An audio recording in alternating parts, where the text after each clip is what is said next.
आइए हम आज की आराधना आरंभ करें और सभी अपने इस लॉकडाउन में हम अपने घरों पर इस आराधना में हम सम्मिलित हो रहे हैं और यूट्यूब द्वारा हम आराधना में सम्मिलित हों। अपने पास गीत संग्रह और बाइबल की पुस्तक रखें।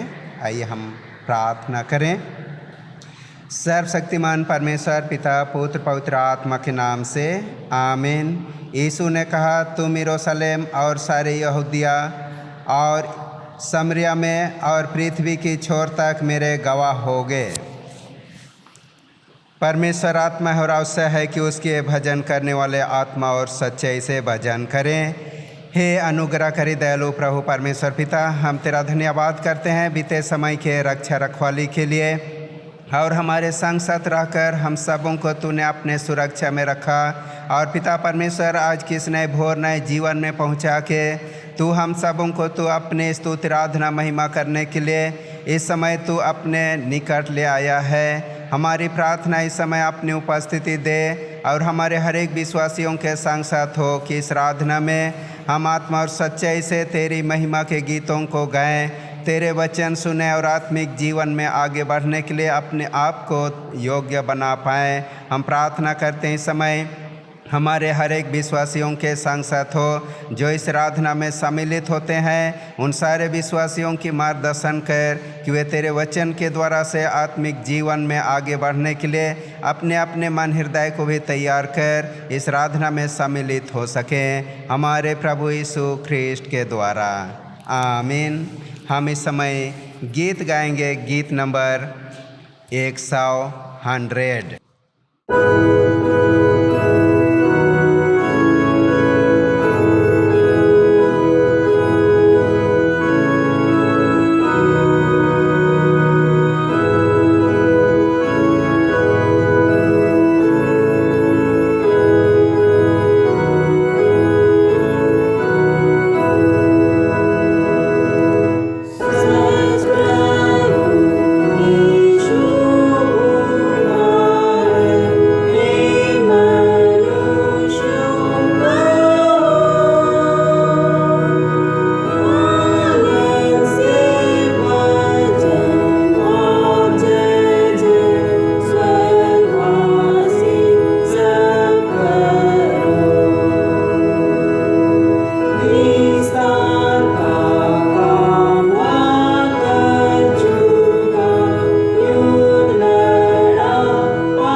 यदि हम कहें कि हम में कुछ भी पाप नहीं तो अपने आप को धोखा देते हैं और हम में सत्य नहीं। यदि हम अपने पापों को मान लें तो वह हमारे पापों को क्षमा करने में विश्वास योग्य और धर्मी है। इसलिए हम सर्वशक्तिमान परमेश्वर के सन्मुख हम पाप अंगीकार की प्रार्थना हम एक साथ करें। हे परम पवित्र और परम दयालु परमेश्वर, हम मानते हैं कि हमने मन, वचन और कर्म से तथा भलाई करने में अपनी असफलता के द्वारा तेरे विरोध और एक दूसरे के विरोध पाप किया है। इसलिए हम तुझसे प्रार्थना करते हैं कि तू हम पर दया कर और हमारे पापों को क्षमा कर। आमीन।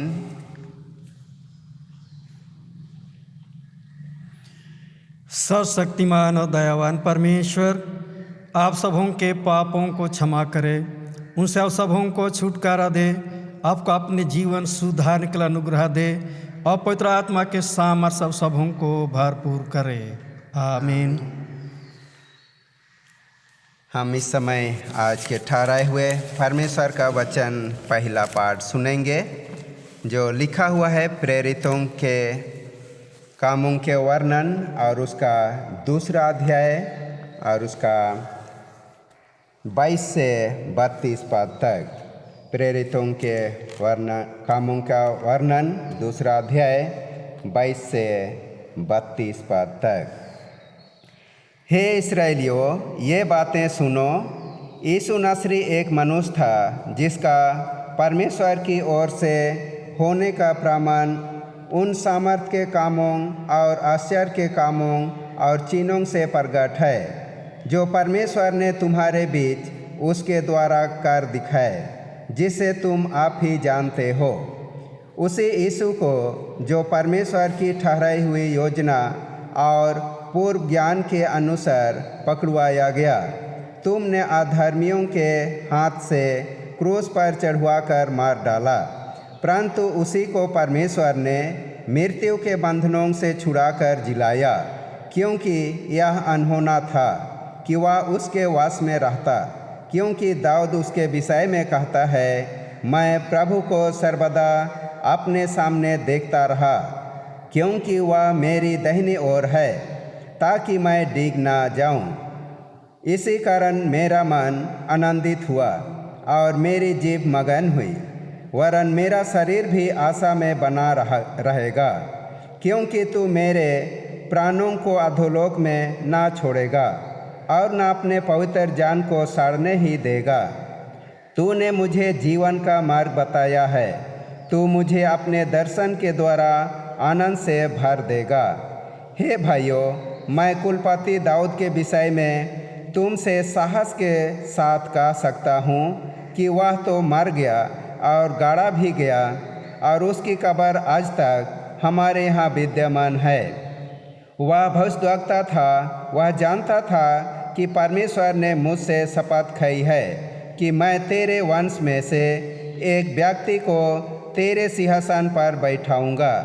उसने होने वाली बात को पहले ही से देखकर मसीह के जी उठने के विषय में भविष्यवाणी की कि ना तो उसका प्राण अधोलोक में छोड़ा गया और ना उसकी देह सड़ने पाई। इसी यीशु को परमेश्वर ने जिलाया, जिसके हम सब गवाह हैं। यह परमेश्वर का वचन है। परमेश्वर का धन्यवाद हो।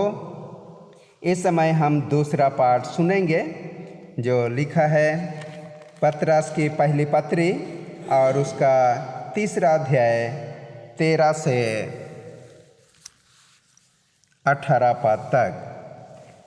पहला पतरस तीसरा अध्याय 13 से 18 पद तक। यदि तुम भलाई करने के लिए उत्तेजित रहो तो तुम्हारी बुराई करने वाला फिर कौन है?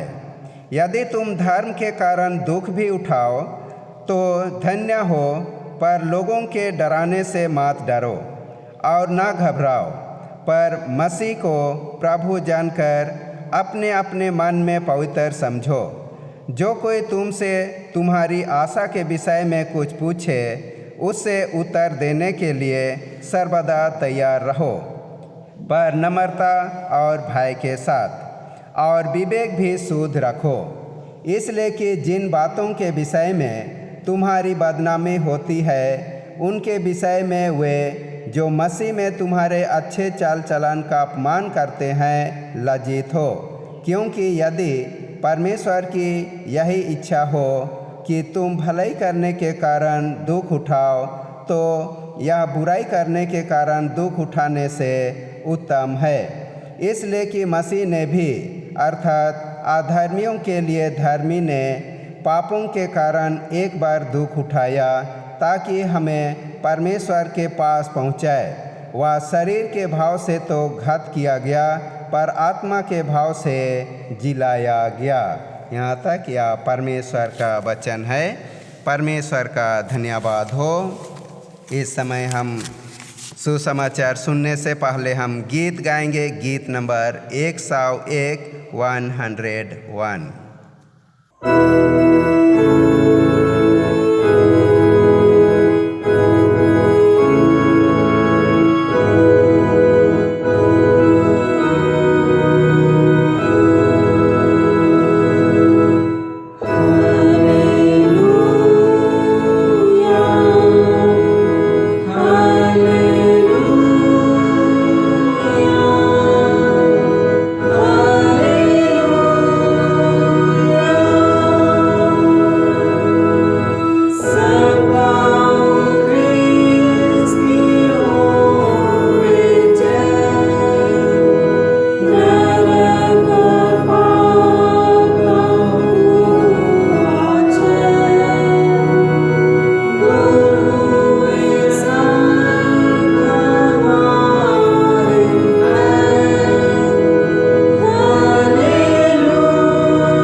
प्रभु आप लोगों के साथ रहे।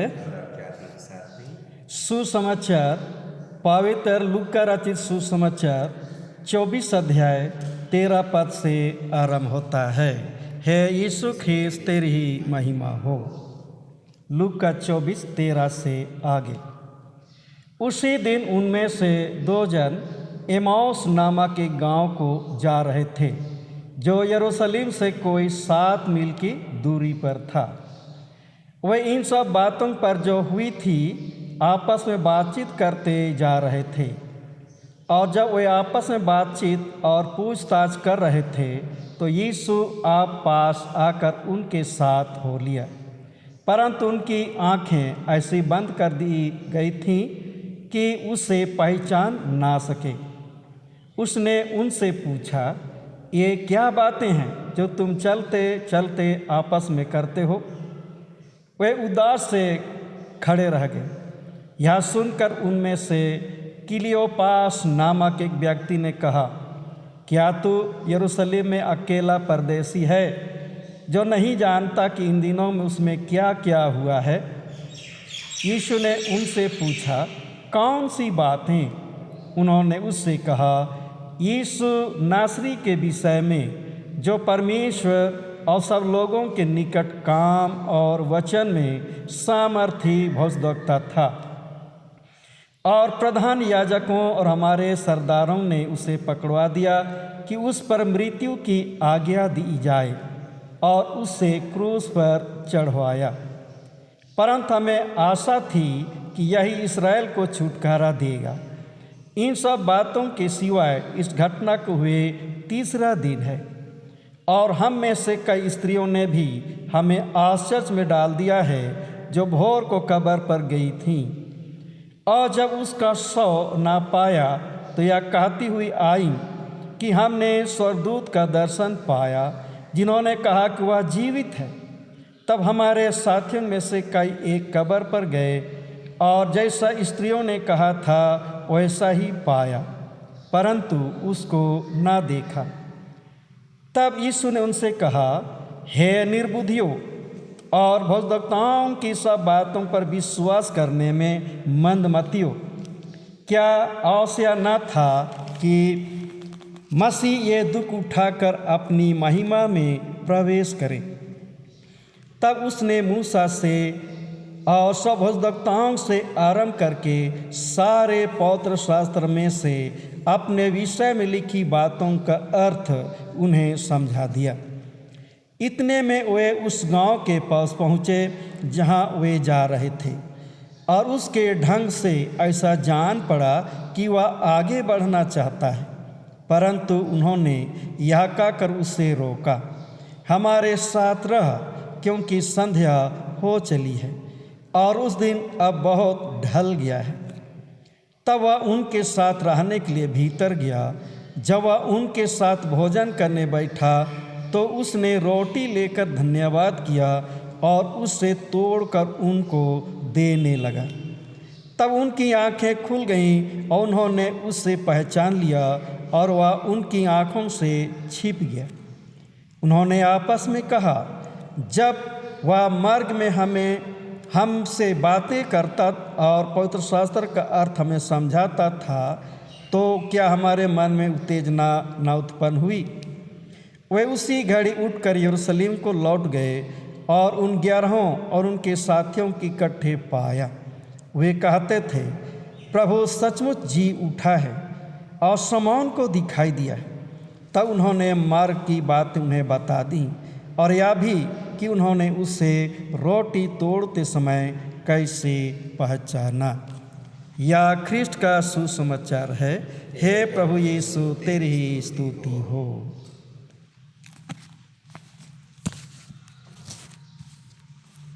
आइए हम प्रार्थना करें। हे पिता परमेश्वर, सारी आशीषों के लिए धन्यवाद देते हैं, विशेषकर आज का दिन तुमने हम सबों को देखने दिया है। प्रार्थना प्रभु, इस घड़ी हम तेरे वचन पर इस आराधना के क्रम में ध्यान मनन करना चाहते हैं। हर एक अंतःकरण को खोल दे, समझ और बुद्धि दे कि हम तेरे वचन को समझ सकें, ग्रहण कर सकें और हमारा जीवन तेरे महिमा के योग पाया जाए। यीशु ख्रिस्ट के द्वारा आमीन। प्रभु में प्रिय भाइयों बहनों, माता पिता व बच्चे, आप सबों को यीशु सहाय। आइए आज की आराधना में हम सभी थोड़ी देर परमेश्वर के वचन पर मनन ध्यान करें।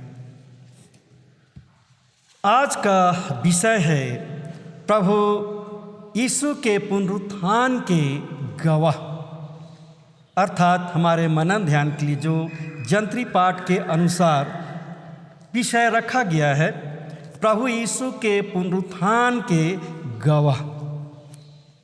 हम लोग 12 अप्रैल को यीशु के पुनरुत्थान पर्व को मनाएं। अब 2 सप्ताह बीत चुका है, किंतु फिर से आज उन दिनों की बातों को स्मरण करेंगे। और मैंने उस दिन आराधना के समय अपनी उपदेश में यही साबित किया था, प्रमाण दे करके कहा था कि यीशु सचमुच जी उठा है और वह अब तक जीवित है और वह सदा जीवित रहेगा। जब यीशु मसीह जी उठा, उसके बाद जी उठे यीशु के विषय में बहुत से लोगों ने गवाही दी। उन्होंने जी उठे यीशु को अपने आँखों से देखा। तो आइए, यूँ तो हमने पुनरुत्थान पर्व के दिन बहुत विस्तार पूर्वक उन गवाहों के विषय में हमने ध्यान किया था। आज फिर से उन गवाहों के विषय में हम लोग चर्चा करते हैं। सबसे पहले जिन्होंने अपने आँखों से यीशु को जी उठते हुए देखा और उन्होंने स्वयं जाकर गवाही दी, इसमें सबसे पहला है यीशु के कब्र के पहरेदार। हम लोग मत्ती रचित सुसमाचार 28 अध्याय और 11 पद में पाते हैं। यूँ 11 से आगे जब लोग पढ़ेंगे तो इन गवाहों के विषय में साफ साफ बताया गया है। वे जा ही रही थीं कि पहरुओं में से कुछ ने नगर में आकर पूरा हाल प्रधान याजकों से कह सुनाया। अर्थात मगदला की मरियम और उनके साथ जितने भी महिलाएं थीं जो यीशु के शरीर पर सुगंध द्रव्य लगाने गई थीं, उनके कब्र में पहुंचने से पहले ही ये पहरेदार नगर की ओर चले गए और अपने स्वामियों के पास पहुंच गए। सबसे पहले प्रधान याजक जो यीशु के दुश्मन थे और वे चाहते थे कि यीशु को नाश किया जाए ताकि उनके साथ ही उनका धर्म भी समाप्त हो जाए। और जब पहरेदारों ने यीशु को बड़ी महिमा के साथ अपने आँखों से उठते हुए देखा और स्वयं मूर्छित हो गए, मुर्दे समान हो गए, और जब उनको होश आया तब वे नगर में चले गए और सबसे पहले प्रधान याजकों को पूरा हाल बता दिया गया। तो ये है पहले नंबर में कि इन्होंने अपनी आँखों से यीशु मसीह को जी उठते हुए देखा और उनकी गवाही दी है। दूसरा नंबर में मगदला की मरियम, जिसको हम लोग यूहन्ना रचित सुसमाचार और उसका 20 अध्याय 17-18 पद में पाएंगे। जब मरियम अकेले थी, अन्य महिलाएं वापस लौट गईं क्योंकि उन्होंने यीशु के शव को नहीं पाया। और तब अकेले मरियम यीशु को ढूंढ रही थी तो जीवित प्रभु उनको साक्षात दिखाई दिया और जीवित प्रभु मरियम से बातचीत किए और उनसे यही कहा कि जाओ मेरे भाइयों को, मेरे चेलों को बताओ, मैं गलील को जा रहा हूँ और हम गलील में ही मिलेंगे। तब मरियम सबसे पहले चेलों के पास जाती है और चेलों को अपने आँखों से जी उठे यीशु को देखा, पूरा हाल उनको बता दिया और यीशु ने क्या कहा वह भी उनको बता दिया। तीसरा नंबर, एमाउस की यात्रा में 2 व्यक्ति जा रहे थे, जिनमें एक का नाम बताया गया है क्लियोपास, और तब जी उठे यीशु के विषय में पूरे यरूशलेम में चर्चा हो रही थी और इसी बात पर वे दोनों चर्चा करते जा रहे थे और यीशु उनके साथ हो लिया। जब यीशु ने पूछा कि क्या हुआ कि तुम दोनों आपस में बात करते हो, तो सारी घटनाक्रम यीशु को बता दिया गया। तब यीशु ने उन्हें कहा, हे निर्बुद्धि लोगों, तुम्हें मालूम है नबियों भविष्यवक्ताओं की पुस्तकों में, भजन में मसीह के विषय में जो कुछ कहा गया कि वह दुख उठाएगा और वह मृत्यु को पाएगा, किंतु तीसरा दिन महिमा के साथ जी उठेगा। क्या तुम उन सारी बातों को भूल गया? अतः बातचीत करते हुए एमाउस नगर को पहुंचते हैं। तब यीशु आगे बढ़ते हैं तो उन्होंने कहा, तू हमारे साथ रुक जा, क्योंकि दिन ढल चुका है, रात होने वाली है, हमारे साथ रह जा। तब यीशु उनके साथ रहा और रात्रि भोजन के समय, जैसा यीशु की रीति थी कि पहले प्रभु को भोजन अर्पण की करते थे, प्रार्थना करते थे, तब वह चेलों को देते थे। ऐसा ही यहाँ भी यीशु ने रोटी ली, पहले आशीष मांगा और तब उन्हें देने लगा। क्योंकि वे यीशु को पहले तो नहीं पहचाने, लेकिन जब यीशु को रोटी देने लगा तब उन्होंने उनको पहचाना। जैसे उन्होंने यीशु को पहचाना, यीशु अंतर्धान हो गए, अचानक से गायब हो गए और तब वे दोनों रातों रात बिना देरी किए वापस यरूशलेम लौट जाते हैं।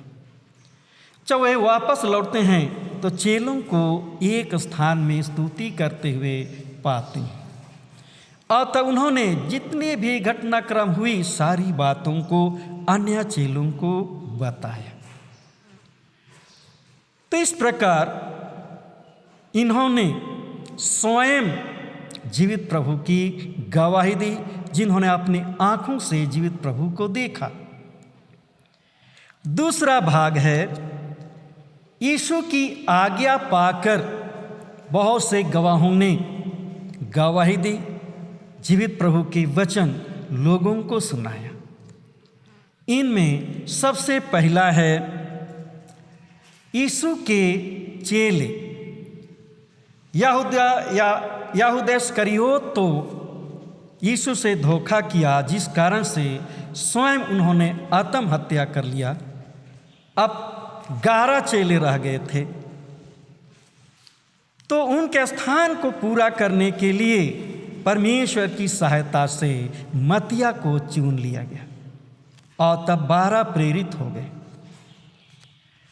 पहले ये चेले प्रभु के शिष्य हुआ करते थे, किंतु यीशु के स्वर्गरोहण की बात प्रेरित कहलाए। मत्ती रचित सुसमाचार 28 अध्याय 19वां पद और मार्कुस रचित सुसमाचार उसका 16 का 15 पद, लूका रचित सुसमाचार 24 अध्याय का 47 से 48 पद और यूहन्ना 15 का 27वां पद में यीशु ने उनको आज्ञा दी। इस प्रकार मत्ती 28 और उसका 19वां पद में यीशु ने कहा, इसलिए तुम जाओ, सब जातियों के लोगों को चेला बनाओ और उन्हें पिता और पुत्र और पवित्र आत्मा के नाम से बपतिस्मा दो। मार्कुस रचित सुसमाचार और उसका 16 अध्याय का 15 पद। और उसने उनसे कहा, तुम सारे जगत में जाकर सारी सृष्टि के लोगों को सुसमाचार प्रचार करो। इसी प्रकार लूका रचित सुसमाचार 24 अध्याय का 47-48 पद में कहा गया है, और यरूशलेम से लेकर सब जातियों में मन फिराव का और पापों की क्षमा का प्रचार उसी के नाम से किया जाएगा। तुम इन सब बातों के गवाह हो। तो यीशु मसीह ने स्वर्गारोहण से पहले चेलों से इस प्रकार बातचीत की थी। यूहन्ना 15 और 27 पद में भी ऐसा ही बातों को पाते हैं। और तुम भी मेरे गवाह हो, क्योंकि तुम आरंभ से मेरे साथ हो।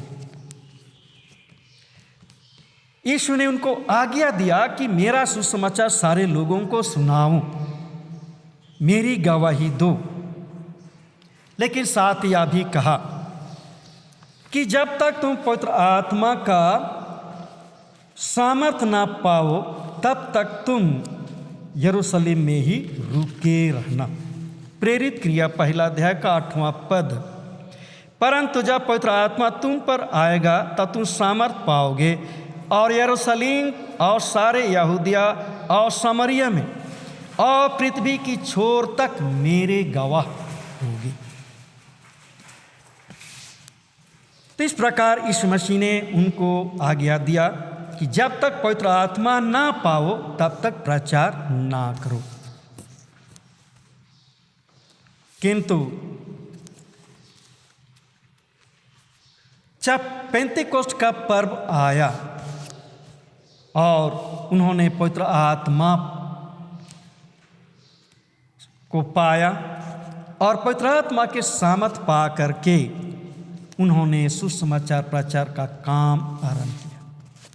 सर्वप्रथम पतरस ने उस दिन बड़ी सामर्थ के साथ लोगों को सुसमाचार सुनाया और जितने वहाँ लोग थे सभी ने यीशु मसीह पर विश्वास किया और एक दिन में लगभग 3000 लोगों ने बपतिस्मा लिया। एक दिन का प्रचार में लगभग 3000 लोगों ने यीशु मसीह पर विश्वास किया और मसीहियों की संगति में मिला लिए गए। उसके बाद तब प्रेरितों ने बड़ी सामर्थ के साथ पूरे संसार में लोगों को सुसमाचार सुनाया। इसी क्रम में हमारे देश भारत में पवित्र थोमा सुसमाचार सुनाने के लिए आया, जीवित प्रभु का सुसमाचार सुनाया, जो कि इसका इतिहास गवाह है। और यही कारण है कि आज दक्षिण भारत में, चूंकि थोमा दक्षिण भारत में ही सुसमाचार प्रचार किया था और इसलिए दक्षिण भारत में विश्वासी अधिक पाए जाते हैं। और ये विश्वासी अपने आप में नहीं रहे, कन्याकुमारी से लेकर कश्मीर तक उन्होंने जीवित प्रभु का वचन लोगों को सुनाया। और इस प्रकार से हमारे देश में प्रभु का वचन उन प्रेरितों में से एक आकर के लोगों को सुनाया। हमारे छोटनागपुर में जर्मन से मार्टिन लूथर ने 4 प्रचारकों को भेजा और उन्होंने सर्वप्रथम छोटनागपुर में मसीह का सुसमाचार सुनाया। आरंभ के दिनों में 1, 2, 3, 4 तक हो गए थे। ये 4 लोग बपतिस्मा लिए और आज हमारे छोटनागपुर में दिन प्रतिदिन विश्वासी बढ़ते जा रहे हैं। उसके बाद हमारे छोटनागपुर में, हमारे क्षेत्र में, पूरे भारत में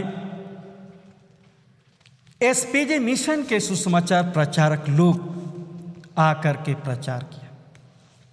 हमारे पूर्वज सही इस मसीह के विषय में उनको जानकारी नहीं थी, लेकिन जब परमेश्वर का वचन हमारे पूर्वजों को सुनाया गया, तब उन्होंने इस मसीह को जाना, पहचाना और अपने देव देवताओं की उपासना को त्याग दिया और इस मसीह पर पूर्ण विश्वासी होकर के उन्होंने कलीसिया की स्थापना की। आज उस कलीसिया के हम सभी विश्वासी भाई बहन बच्चे हैं। हमारे पूर्वज के उन दिनों से लेकर आज तक हम उस पीढ़ी के लोग हैं। तो मेरे प्रियो, यदि चेले पवित्र आत्मा का सामर्थ नहीं पाते और हमारे देश में प्रचार नहीं किया जाता, तो शायद आज हम भी उन देव देवताओं की उपासना करते। प्रभु का धन्यवाद हो कि आज हमारे बीच में यह सुसमाचार आया कि हमने मसीह को, जी उठे प्रभु को सही सही जाना है और उस पर हमने विश्वास किया है। दूसरा है प्रेरित पौलुस, जो तरसुस का रहने वाला, सौल के नाम से जाना जाने वाला व्यक्ति, वह जीवित प्रभु का कट्टर विरोधी था और विश्वासियों को प्रताड़ित करने का काम, उनको जेल में डालने का काम, इतना तक कि विश्वासी स्तिफानुस को मारने में भी उनका हाथ रहा। जब यह सौल यरूशलेम से चिट्ठी लेकर दमिश्क की ओर चला, दमिश्क पहुंचने से पहले ही जीवित प्रभु ने उनको अद्भुत रीति से दर्शन दिया और तब जीवित प्रभु से उन्होंने स्वयं बातचीत की। उसी दिन उनका हृदय परिवर्तित हो। उसके बाद वह लोगों को, अर्थात दमिश्क में ही सर्वप्रथम उन्होंने सुसमाचार प्रचार किया। जिनको पकड़ने के लिए, जिनको जेल में डालने के लिए, सताने के लिए गया, सर्वप्रथम उन्हीं को सुसमाचार सुनाया। लोग अचंभित होकर देखने लगे कि क्या कल तक यह व्यक्ति मसीहियों को सताया करता था, आज वह स्वयं क्यों मसीह का सुसमाचार सुनाता है।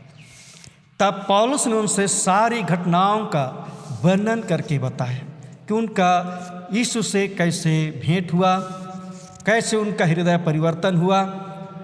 सारी बातों को उन्होंने उनको बताया और तब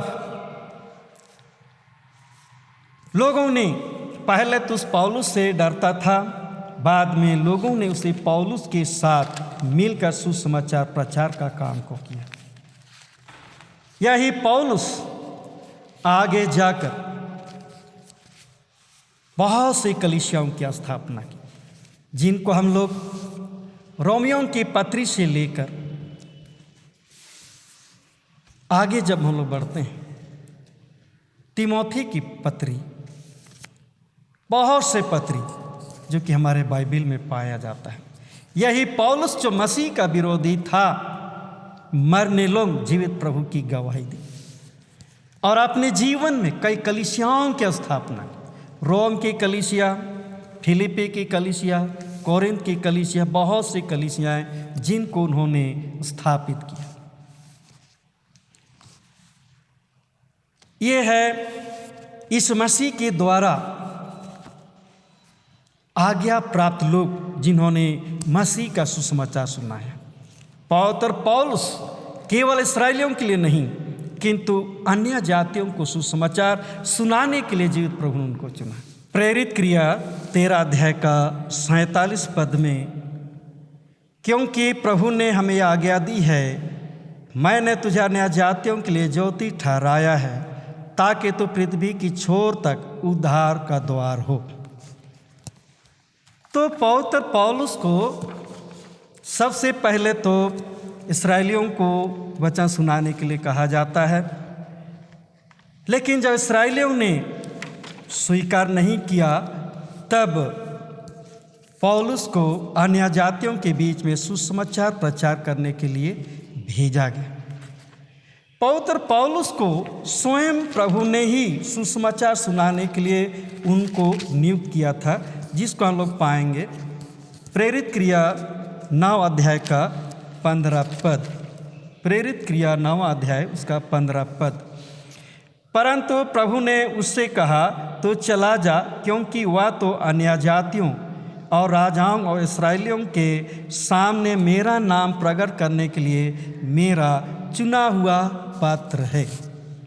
तो इस प्रकार पवित्र पौलुस को भी जीवित प्रभु ने अपना वचन सुनाने के लिए, अपनी गवाही देने के लिए और विशेष रूप से अन्य जाति के लोगों को सुसमाचार सुनाने के लिए नियुक्त किया था। तो आज पवित्र पौलुस के द्वारा बहुत सी कलीसियाएं बनाई गईं और हमारे छोटनागपुर में भी बहुत सी कलीसियाओं की स्थापना हो चुकी है। आज अंतिम गवाह हम सभी मसीही विश्वासी लोग हैं और इसलिए हम लोग यूहन्ना रचित सुसमाचार और उसका 15 अध्याय उसका 16 पद को जब पढ़ते हैं तो यहाँ लिखा है, तुमने मुझे नहीं चुना परंतु मैंने तुम्हें चुना है। जैसे यीशु मसीह ने प्रेरितों को सुसमाचार सुनाने के लिए चुना, आज्ञा दिया, पवित्र पौलुस को आज्ञा दिया, चुन लिया, ऐसे ही हम सभी विश्वासियों को भी प्रभु ने चुन लिया है और तुम्हें नियुक्त किया कि तुम जाकर फल लाओ और तुम्हारा फल बना रहे। हमने इस मसीह को इस रूप में जाना कि मसीह में उद्धार है, मसीह में अनंत जीवन है, मसीह में हमारा जीवन समर्पित है, निहित है, मसीह में ही हमारा सब कुछ है। और इसलिए आज उसी मसीह ने हम सबों को चुना है कि हम बहुत सा फल लाएं। तो मेरे प्रियो, आज की कलीसिया में हम जितने विश्वासी जन हैं, सबों को इस मसीह ने चुन लिया है और नियुक्त किया है कि हम जीवित प्रभु के वचन लोगों को सुनाएं, गवाही दें, हर बात हर काम में नए विश्वासियों की संगति करें, उनको हम सिखाएं, विश्वास उनको हम दृढ़ करें, ताकि जब अंत को प्रभु आए, सारे संसार का न्याय करने को आए, तो हर एक मसीही लोग, हर एक विश्वासी जन मसीह में उद्धार पाए हुए लोग पाए जाए। तो प्रभु की इच्छा यही है और हम सबों को इसीलिए चुना है। तो हम सबों के लिए आवश्यक है कि जैसे प्रेरितों ने इस मसीह की आज्ञा का पालन किया, मरने लोग इस मसीह के वचन को लोगों को सुनाया, जीवित प्रभु की गवाही दी। पवित्र पौलुस भी मरने लोग जीवित प्रभु का गवाही दिया और स्वयं से जिन्होंने सुसमाचार सुनाया, किसी ने उनको आज्ञा नहीं दिया, किंतु उन्होंने इस मसीह को अपनी आंखों से जी उठे प्रभु को देखा और स्वयं उनकी गवाही दी। तो मेरे प्रियो, आज थोमा के लिए जो हमारे देश में सर्वप्रथम प्रेरितों में से एक आकर के प्रचार किया, उसने भी यही कहा था कि जब तक जीवित प्रभु का अपनी आंखों से ना देख लूं तब तक मैं विश्वास नहीं करूंगा। लेकिन यीशु ने जब उनको दर्शन दिया, अपने पास बुलाया, तब यही थोमा ने कहा, प्रभु निश्चय तू परमेश्वर का पुत्र है। इस मसीह ने कहा, हे थोमा, तूने तो मुझे देख लिया, इसलिए विश्वास किया है। धन्य वे हैं जो बिना देखे मुझ पर विश्वास करते हैं। आज हम लोग इस मसीह को हूबहू नहीं देखे हैं, किंतु आज हमारे पास कुछ ऐसे प्रमाण हैं जिस पर हम विश्वास करते हैं। सबसे बड़ा प्रमाण, लोगों ने इस मसीह के साथ उनके धर्म को नाश करना चाहा, लेकिन आज पूरे विश्व में मसीह का सुसमाचार बहुत तेजी के साथ प्रचार किया जा रहा है। विश्वासियों की संख्या दिन प्रतिदिन बढ़ती जा रही है। यदि प्रभु जी ना उठा होता तो आज यह वचन उन्हीं के साथ समाप्त हो जाता। लेकिन आज प्रभु जीवित है। यही हमारे लिए पक्का प्रमाण है कि लोग इस मसीह पर विश्वास करते हैं। उनका सुसमाचार सामर्थ के साथ सारे लोगों को सुनाया जा रहा है। और सबसे बड़ी बात है कि आज यीशु जीवित है और यीशु के नाम से दुष्ट आत्मा भगाए जाते हैं। यीशु के नाम से सुसमाचार प्रचार किया जाता है। यीशु के नाम से हर एक बीमार दुखी जन चंगाई पाता है। ये हमारे लिए एक बड़ा प्रमाण है कि हमने जीवित प्रभु को निश्चय विश्वास के द्वारा देखा है, वह जीवित है। तो आइए हम उस जीवित प्रभु की गवाही दें और इस जीवन में प्रभु की आज्ञा को हम पूरा करें। प्रभु आप सबों को आशीष दे। आइए हम प्रार्थना करें। हे पिता परमेश्वर, तू निश्चय जीवित है। पिता परमेश्वर के दाहिनी ओर विराजमान है। तो आज एक एक मनुष्य, एक एक पापियों के लिए तू प्रार्थना कर रहा है कि हर एक कोई अंत के दिन उद्धार पाए। तो हमारी प्रार्थना है, हमारे विश्वास को तू ही दृढ़ कर। इस जीवन में हम तेरी गवाही दृढ़ता के साथ लोगों को दे सकें और हम सबका जीवन तेरे महिमा के होने पाए, यीशु ख्रिस्ट के द्वारा, आमीन।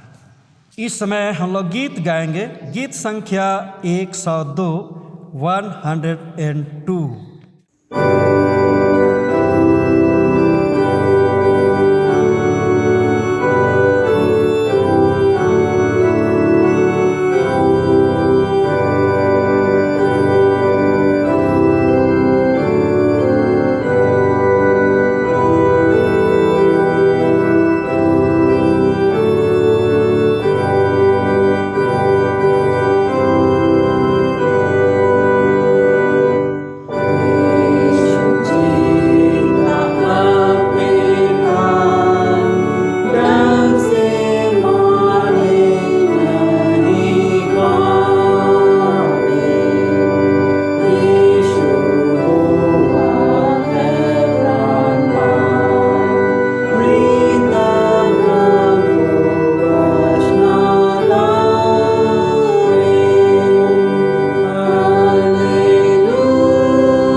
इस समय हम सभी एक साथ प्रेरितों के विश्वास वाक्य को हम लोग कहेंगे।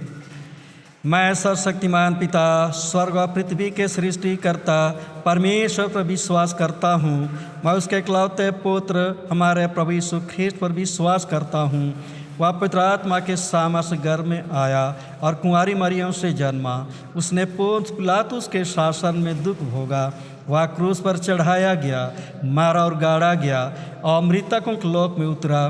तीसरे दिन वह जी उठा। वह स्वर्ग पर चढ़ गया और पिता की दाहिनी ओर विराजमान है। वह जीवितों और मृतकों को न्याय करने को फिर आएगा। मैं पवित्र आत्मा पर, पवित्र कैथोलिक कलीसिया पर, संतों की संगति, पापों की क्षमा, देह के पुनरुत्थान और अनंत जीवन पर विश्वास करता हूँ। आमीन। प्रभु की प्रार्थना एक साथ कहेंगे। हे हमारे पिता, तू जो स्वर्ग में है, तेरा नाम पवित्र माना जाए, तेरा राज आए, तेरी इच्छा जैसे स्वर्ग में पूर्ण होती है वैसे पृथ्वी पर भी हो। हमारे दिन भर की रोटी आज हमें दे। हमारे अपराधों को क्षमा कर जैसे ने अपने अपराधियों को क्षमा किया है। हमें परीक्षा न डाल परंतु बुराई से बचा, क्योंकि राज पराक्रम महिमा अब सर्वदा तेरे ही हैं। आमीन। हम प्रार्थना करें। पुनरुत्थान पर्व के पश्चात दूसरा प्रभुवार है। हम लोग प्रार्थना करें। हे सर्वशक्तिमान पिता, हमें यह वर दे, जिस प्रकार शिष्यों ने रोटी तोड़ते समय अपने पुनर्जीवित त्राणकर्ता को पुनः पाया, वैसे हम भी उसकी उपस्थिति को हर समय अपने मध्य अनुभव करें और आनंद से उसकी उद्धारकारी सामर्थ की गवाही दे सकें। उसी के द्वारा जो तेरे और पवित्र आत्मा के साथ एक परमेश्वर अब और सदा जीता और राज करता है। आमीन। प्रार्थना करें। हे जीवित महान परमेश्वर पिता, ते धन्यवाद देते हैं प्रभु, रात भर सबों का अपनी सुरक्षा में रखा और आज के दिन हमें साकुशल पूर्वक देखने दिया है। प्रार्थना करते हैं पिता परमेश्वर, आज पूरे दिन भर हम सबों का अपनी सुरक्षा में रख। दिन भर हर तरह की जोखिम घटनाओं से, शैतान के परीक्षाओं से, रोग बीमारी, अचानक मृत्यु से और प्रभु बुरे मनों की बुरी इच्छाओं से तू ही हमें बचाए रख। हम तेरी ही सुरक्षा में रहें, स्वस्थ रहें और आनंद के साथ आज के दिन को बिताएं। प्रभु दिन भर के एक एक काम तो हमारी सहायता और अगुवाई कर, कि दिन भर के सारे कामों को तेरी सहायता से संपन्न करें। हमारे भले जन भले काम से दिन भर तेरी ही महिमा हो। हे पिता परमेश्वर, हम प्रार्थना करते हैं आज के दिन में हमारे एक एक प्रियजनों के लिए, जहाँ से दूर हैं निकट हैं, हम सभी एक मन एक चित्त होकर सारे लोगों की प्रार्थना करते हैं। तो सबको आज के दिन अपनी सुरक्षा में रख, सब लोग कुशल और चैन से आज के दिन को बिताएं।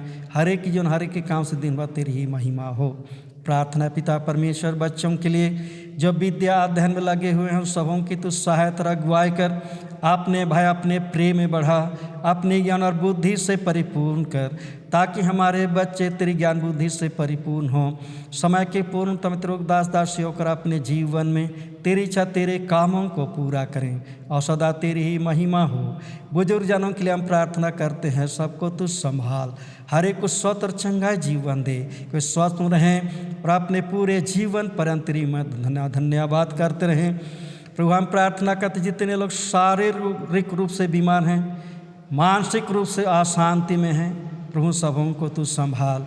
जो अशांति में उनको शांति दे, बीमार दुखित है तो उनको चंगाई जीवन दे। सेवा में लगे हुए डॉक्टरों नर्सों वैद्यों की तू सहायता कर और उनकी सहायता से हमारे एक एक प्रियजन जो शारीरिक रूप से बीमार हैं, अशांति में प्रभु लोग तुझसे चंगा जीवन पाएँ, शांति आनंद का जीवन पाएँ। सत्र धन्यवाद करें। हे पिता परमेश्वर, हम प्रार्थना करते हैं प्रभु जितने हमारे लोग हैं जो आज के दिन आराधना करते हैं, तो सबकी सहायता कर। निश्चय आराधनालय में आराधना नहीं कर पाते हैं, किंतु अपने अपने घरों में सबको एक मन एक चित्त होकर के पिता परमेश्वर आज के दिन तेरी महिमा तो धन्यवाद करें, तेरी स्तुति करें और आज के दिन तेरी इच्छाओं से अपने जीवन को तुझ में बिताएं, हमारे प्रभु यीशु ख्रीस्त के द्वारा। आमीन। हे पिता परमेश्वर, प्रभु पूरे विश्व में हमारे देश में कोरोना वायरस का आतंक फैला हुआ है, किंतु प्रभु चंगा करने वाला परमेश्वर तू यह सामर्थ्य प्रभु है। हमारी प्रार्थना है उस वायरस को तू ही नाश कर, शैतान दुष्ट आत्मा के कामों को तू बंद कर। अपने बेटे यीशु के नाम से प्रभु सारे लोगों को शांत और आनंद का जीवन प्रदान कर। प्रभु हम प्रार्थना करते हैं जितने संक्रमित हैं तू उन्हें संभाल, जितने डरे हुए उनको तू प्रभु उस डर और भय से पिता परमेश्वर तो सबको शांति प्रदान कर। जितने सेवा में लगे हुए उनकी तू सहायता कर। और हे प्रभु हम प्रार्थना करते हैं इस बीमारी के कारण से जितनी आत्माएं तेरे पास चलेगी उन आत्माओं को तू शांति दे। जो प्रभु भयभीत हैं, शोकित हैं, क्लेशित हैं, उन सबों को तू संभाल। और हे प्रभु हमारी प्रार्थना है पूरे विश्व में, हमारे देश में जितने प्रभु तेरे लोग हर एक को तो इस बीमारी और इस वायरस के उस आक्रमण से तू बचा ले, ताकि प्रभु सारे लोग सुरक्षित रहें, स्वस्थ हर एक के द्वारा तेरी महिमा हो। प्रभु हम प्रार्थना करते हैं हमारे देश के लिए, हमारे देश के राष्ट्रपति, प्रधानमंत्री, इस राज्य के राज्यपाल, मुख्यमंत्री, हमारे शहर के डीसी, वाईएसपी और उनके अधीनस्थ जितने भी मंत्रीगण हैं, कर्मचारी हैं, जो प्रभु लोगों की सेवा करते हैं। हमारी प्रार्थना हमारे आगुओं को ऐसा अगुवाई दे कि प्रभु लोगों को सुरक्षित रखने के लिए, लोगों का मनचाहन का जीवन देने के लिए सोचें, विचार करें, काम करें। उनके भले काम से हर एक मानव जाति को, देश के लोगों को अमन चैन का जीवन मिले, हमारे प्रभु यीशु ख्रिस्ट के द्वारा, आमीन। हे पिता परमेश्वर, हमारी कलीसिया के लिए प्रार्थना है, विशेषकर हमारे टाटा नगर पासरेत के अंतर्गत जितने विश्वासी जन, हर एक को तू संभाल, हर एक विश्वास को तू स्थिर कर, ताकि प्रभु सभी लोग तेरी सुरक्षा में रहें, तेरे विश्वास स्थिर और दृढ़ बने रहें, उनके द्वारा सदा तेरी महिमा हो। हे प्रभु हम प्रार्थना करते हैं जितने कलीसिया के अगुवान को तू सहायता कर, ताकि उनके अगुवाई में कलीसिया के लोग विश्वास में आगे बढ़ें और कलीसिया की उन्नति हो। प्रभु हम प्रार्थना करते उन भाई बहनों के लिए जो लोग सुसमाचार प्रचार में लगे हुए हैं, कि हर एक लोगों को सुसमाचार सुनाया जा सके, जहाँ तक नहीं पहुँचा वहाँ तक पहुँचाया जा सके, लोग तो उसको जानने पाएँ, लोग तो उस पर विश्वास लाएँ और हर एक का उद्धार हो। हे प्रभु हमारी प्रार्थना है पिता परमेश्वर, जिन आशीषों को नहीं मांग पाते मुट्ठी खोल का तो समय पर हमें दे। आप प्रभु जी हमारे इस दिनहीन प्रार्थना को सुन, हमारी सेवा को तो स्वीकार कर। आप पिता परमेश्वर हमारे के पाप गुनाहों को तू क्षमा कर, यीशु ख्रिस्ट के द्वारा, आमीन। अब सर्वशक्तिमान परमेश्वर पिता, पुत्र, पवित्र आत्मा की आशीष सब पर हो और आप सबों के साथ सदा सर्वदा रहे, आमीन। सबको यीशु सहाय।